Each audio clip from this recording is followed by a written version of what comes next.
یو انسان څاروی اخلي نو د لپاره اصولي قانون دا دی، څاروی به غور سره ګوري چې د هر قسم عیب نه پاک وي.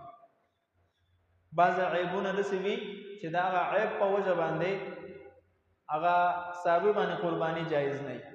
مونږ وکتل څاروی د سوزکي نه راکوزئ، بې احتیاطي ترې وشي چې څنګه لاندې راکوشي خپه یې ماته شوه، لږ معمولي بې احتیاطۍ سره هغه داسې عیبدار شو چې اوس پرې قرباني جایز نه شوه. اکثر په دې کې د خپې ماتېدو قصې ډېرې راځي، نو د ښکر ماتېدلو کیسې کمې راځي. ښکر یې مات شي خو په دې سر کې مات شي یا بره مات شي مسله نه ده، خو ښکر یې داسې بیا مات شو چې مزغو ته اثر رسېدلو بیا به دې قرباني جایز نه ده.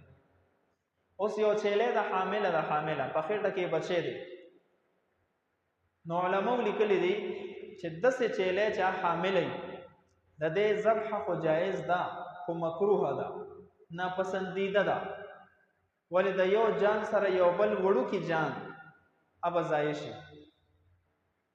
نو د حامل حیوان کم چې په خېټه بچی لري نو د دې د ذبح نه بهتره دا ده چې د دې په ځای بل حیوان واغستلی شي چې هغه حامل نه وي، هغه دې ذبح کړی شي.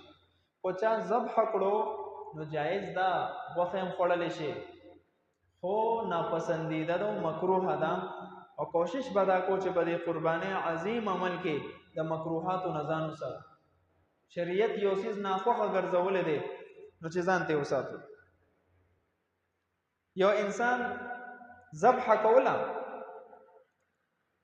نو چې کله ذبح وشوه خېټه اوسیرلې شوه د هغې نه پس نو په هغې کې یو بچی راووتو خېټه کې،